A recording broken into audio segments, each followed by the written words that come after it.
the ones of us that are strong, that have the word of Yahweh B'Shem Yahweh Shai, we're supposed to go out there and teach. How do we do that? By going out there on the street. I mean, yeah, we're doing videos and sit-downs, but the main thing is going out there on the highways and the byways, like the scriptures say. Yep. Not hiding the talents, man.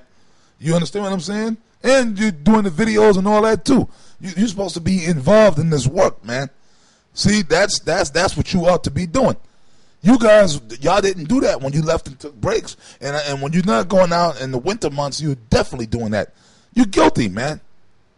You're guilty, man. You're going to sit there for 3 months and say, no, we ain't going out there right now. It's too cold. It's brick cold. Well, they still haven't gone out. They still haven't gone out. Here it is middle of May, man. You know? And well, anyway, when you finish saying what you got to say, I want to go into that Revelation 17. I just want to finish Go ahead. this up and then that's it. Romans 15 and 2. Let every one of us, because it coincides with right what you was just cap that off.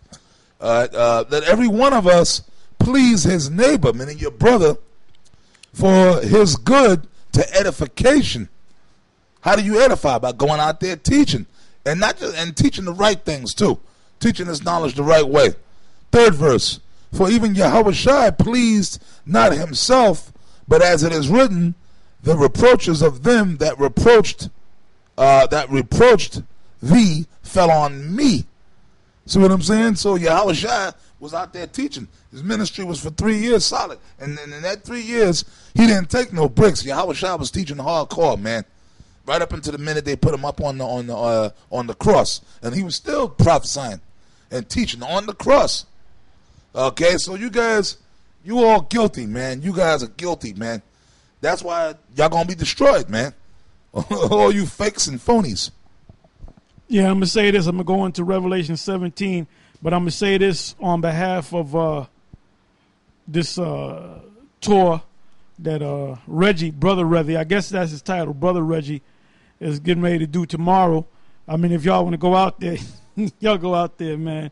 I ain't talking about you guys in GMS, but any of you niggas out there, you know, go out there with them guys, man. You know, so you can teach you some nonsense. But anyway, he did like a sort of like a semi-tour, and basically the latest video that they did, they actually went up in there, and they were hiding the camera. They wasn't out in the open with the camera, because a couple of times they got caught. The guard said no camera. They got the thing that looked like a snapshot camera, and Sarnetta had on his thing and had it on, was walking around. That's what they were doing. Okay, so they said they're gonna do the Egyptian section, which when you go up in there, you make that right, and that's the Egyptian section. That's when you go to the back where they had that scene with this guy from I Am a Legend, Smith. He was in that museum there. That was one of the scenes in there. Yeah. And then when you go throughout the museum, there's a near Middle Eastern section. So Brother Reggie, and then went to where during the time of the time period or the rulership of the Assyrians. And as usual, Sarnetta didn't know what the hell was going on. He's asking him stupid ass questions, and he was saying how those people were not black, that they were mixed people, and that they took down Israelites, or was other black people taking down other black people.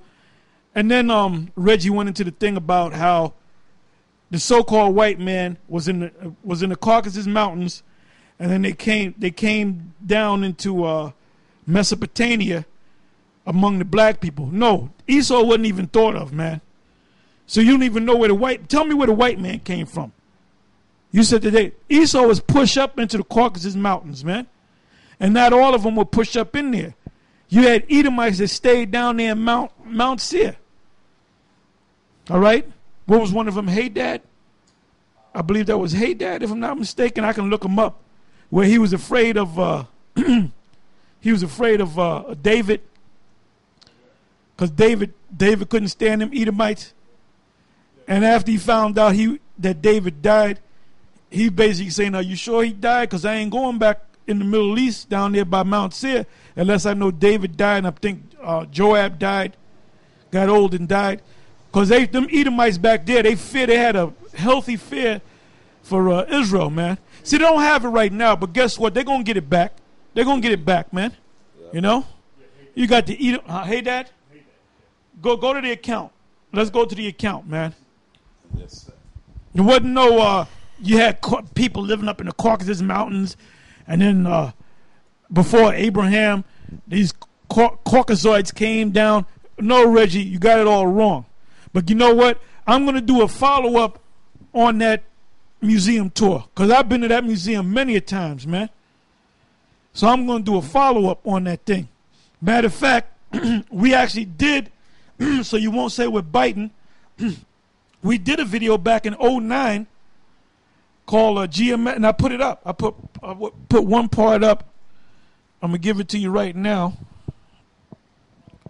So we've been there, done that, man. But anyway, yeah, man. They'll teach the world. Yeah, we talked about the beneficiaries of the whole thing is on Daily Motion. Yeah, of who benefited or who donated monies to the cause of the museum. We mentioned Bloomberg was there. Yep. His name was up on that, and then I think a couple of the shifts. Yeah, shifts were up there. The I believe the Rockefellers. Yeah, the Rockefellers. I believe the Kennedys. So we mentioned that. We talked about that. Go back one. Yeah, because I just put this up on what is the 666 mark, and it's part 2 GMS at the NYC Metropolitan Museum of Art. And it already has 9 views and 4 thumbs up. As a matter of fact, we used to speak down there. That should be made mention too. We used to set up our camp and speak down there, right in front of the damn museum. They chipped the nose off. They cut the nose off. So, don't say that we're copying you. Yeah, hell no. If anything, they bite from us. Right now, they're basically going to the museum and calling themselves teaching the people. Like I said before, Shaka taught that and others among them said that the Hebrews never existed. But Reggie's talking about this is when the Assyrians took down the Hebrews. Well, wait a minute. Do the Hebrews exist or do they not exist? Or were they done away with as a people? Because if they did exist, where are they today? And don't go to like polite. Don't go to 2 Kings, the 17th chapter, talking about they were spoiled. That means they were done away. When you spoil something, that means you take their goods, man. If you go ransack a house, the family come back, the family's still there. They just spoiled the house. They took their goods. That's what that's talking about. And put them into slavery. So they're still existing. Dead slaves wouldn't make they would make good profit. Why would you take down a nation and want to kill everybody? Yeah. What kind of shit is put them in slavery? Yeah, put them in slavery. Well, we, as the Moors, we when we went down to southern Italy, man, we killed all the men and popped all the women, man. Yeah. Okay, so we got some benefit from that. Yeah, as much as Esau hates. Jake was getting it in, man. They were getting it in, man. They were hitting like 6 and 7 women at a time. One day you line up 6 women, pop them, get them all pregnant and shit. And the next day you line up another 10 women, pop them. Like every day you pop a woman, and before you know it, 9 months later, you got a nation right there, man. Yeah. Oh, they got the icon in the book, Nature Knows No Color Line, of the real dark-skinned Moor grabbing up on a so-called white woman. And I think the name of the icon is called, or the picture is called 9 Times a Day. And the way he was grabbing her from behind, like, see, you guys don't like that, man. Hey, in the kingdom, brother, we're going to be doing our thing with the Israelite woman, with the Japhetic woman, with the Moabite woman, with the Ammonite woman, and with the Edomite woman, man. See, who's the greatest king? King Solomon. King Solomon. How many women did he have? 1,000, right? How many women of the different nations? Of all the nations, man. Oh, I'm right there. Huh? Right there. Right? I All got right. the scripture. First Kings, that's funny because I'm right there. First Kings 11:1.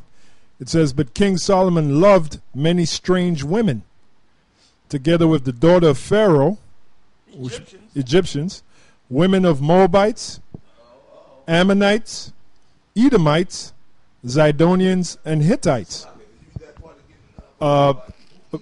But King Solomon loved many strange women, together with, and by the way, King Solomon is like a prelude of what it's going to be like in the kingdom.